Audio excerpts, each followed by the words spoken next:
大躍進運動1958至1962年係中華人民共和國成立後由毛澤東領導嘅中國共產黨發動嘅一場大規模社會主義建設運動，屬於三面紅旗總路線大躍進人民公社之一。佢嘅核心目標係鼓足幹勁，力爭上游，多快好省地建設社會主義，希望喺短時間內提出15年超英20年趕美，把中國從農業國變成工業國，實現共產主義嘅快速過渡。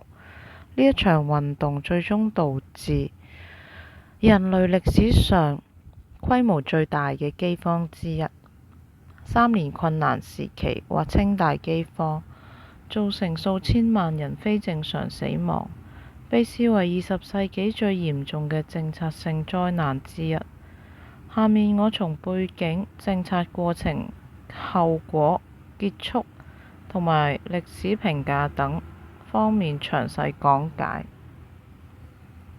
背景與起因：1949年中共建政後，先進行土地改革1950至1953，接着推行農業合作化、互助組、初級社、高級社同埋第一個5年計劃1953至1957，模仿蘇聯模式搞重工業，經濟有明顯增長，工農業總產值年均增長約10%。1957年被官方稱為建國後經濟最好嘅一年，但毛澤東對蘇聯模式不滿，認為太慢、太依賴專家同埋城市。佢希望靠群眾路線同埋人嘅主觀能動性實現多快好省。主要起因包括1955年底批判右傾保守反毛派，毛澤東批評周恩來、陳雲等人穩健政策。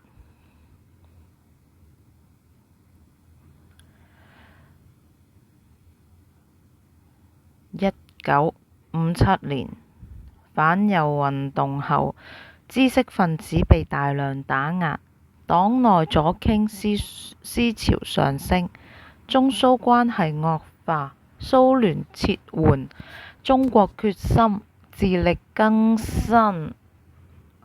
毛澤東相信人多力量大，可以通過群眾運動超越西方。1957年11月，《人民日報》社論首次提出大躍進口號。1958年5月，中共8大二次會議正式通過總路線，運動全面展開。2. 主要政策與措施。人民公社化。1958年8月，北戴河會議決定喺農村建立人民公社，取代高級社。公社規模巨大，平均4000到5000戶，實行一大二公。一大規模大，二公公有化程度高，取消農民自留地、私有財產甚至家庭灶台，進行大鍋飯、公共食堂，軍事化管理，勞動像軍隊一樣編隊，供給制，吃飯不要錢。目標向共產主義過渡，農民勞動記公分，一切歸公社。2. 全民大煉鋼，土法煉鋼。1958年，鋼產量指標由原計劃711萬噸猛增到1070萬噸，後又提高。全國動員9000萬農民，包括婦女、老人，建土高爐，用屋企嘅鐵鍋、農具甚至門環煉鋼。口號以幹為乾，以幹為乾，乾靚個乾，超英趕美，農業高產衛星與浮誇風，推行深耕密植法，放高產衛星，如河南遂平縣報畝產3530斤，甚至更高的誇張數字。受蘇聯理心科偽科學影響，強調人有多大膽，地有多大產，糧食指標層層加碼。1958年報稱糧食產量翻倍，實際後來證實嚴重浮誇。此外還有除四害、麻雀、老鼠、蒼蠅、蚊子、大興水利等群眾運動。實施過程1958年至1962年。1958年高潮期，人民公社全國一夜之間建立2.6萬多個土高爐，遍地開花。當年夏季糧食因天氣好而增產，但勞動力大量抽調煉鋼，秋收時大量糧食爛在地裏，浮誇風極盛，報紙天天宣傳衛星上天。1959年廬山會議，彭德懷上書批評小資產階級狂熱性，被毛澤東定為反黨集團，發動反右傾運動，整肅300多萬幹部，指標不降反升，繼續高徵購，國家強行收走過多糧食，導致農村開始出現饑荒。1960至1961年饑荒高峰，糧食產量暴跌。1960年比1957年減26至30%。公共食堂斷糧，農村大量出現浮腫病、餓死甚至人吃人現象。城市亦都嚴重短缺，但農村災情遠重於城市，因為戶口制度唔准農村進城。1961年起開始調整，毛澤東承認3分天災7分人禍，但後來宣傳淡化，係咯，佢哋淨係咩3年天災，唔俾講啊！依家劉少奇、鄧小平主導調整、鞏固、充實、提高8字方針，解散公共食堂，恢復自留地進口食糧，從加拿大、澳洲，後果大饑荒。1959年至1961年高峰，呢個係運動最嚴重嘅災難，被稱為人類歷史上最大嘅饑荒。主要原因學術共識為人禍為主，政策失誤、高指標、亂咁指揮、浮誇風導致徵購過頭糧，連種子口糧都被收走，勞動力調配失當，農民去煉鋼收水利，田地冇人耕種，公共食堂浪費嚴重，加強迫命令唔可以私藏糧食，唔准逃荒，資訊封鎖，地方官怕被打屈成右傾，繼續虛報產糧。自然災害旱災水災有影響，但只佔次要嘅因素，多數學者認為3分天災7分人禍。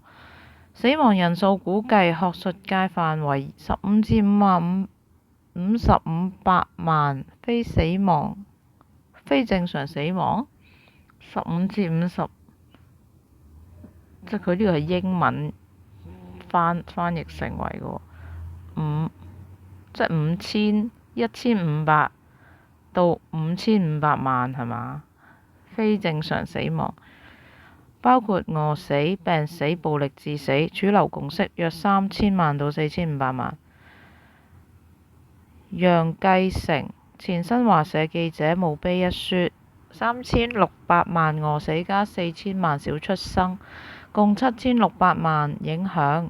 馮克 Frank Dikötter 無的大饑荒，至少4500萬，含250至300萬被打死或逼死。其他班尼斯特 Bannister 3000萬啦。Ashton 2950萬。李成瑞前國家統計局長約2200萬人死，好多啲統計，幾千萬人死。官方態度承認1960年人口減少1000萬，但長期稱3年自然災害，淡化總數，不公開精確統計。1981年關於建國以來黨嘅若干歷史問題嘅決議承認係左傾錯誤造成嘅嚴重困難。受災最重要嘅省份安徽、四川、河南、甘肅、山東等部分縣死亡率達10至20% 以上。政治後果與運動結束。毛澤東喺1962年7000人大會上作自我批評，但仍堅持三面紅旗基本正確，把責任推給下面幹部。劉少奇、鄧小平主導調整，毛暫時退居二線。呢一次事件加劇黨內矛盾毛後嚟發動四清運動同文化大革命，部分原因就係擔心被清算。1961年中共8屆9中全會通過八字方針，大躍進實際結束。1962年後逐步恢復生產。歷史評價與遺產。官方評價中共係探索社會主義道路嘅失誤，成績係主要嘅，錯誤係次要嘅，主要責任喺毛澤東，亦都係集體決策，並強調天災同埋蘇聯撤換。學術與國際共識係典型嘅人為災難，中央計劃經濟嘅失敗案例。毛澤東嘅個人意志、缺乏監督、資訊封鎖嘅主因，佢證明忽視經濟規律、誇大主觀意志嘅危險性，被比作蘇聯1930年代嘅大饑荒，北韓1990年代嘅饑荒。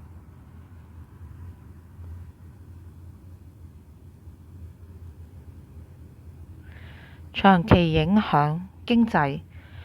國民經濟比例嚴重失調，倒退數年，生態破壞嚴重，森林砍伐、水土流失，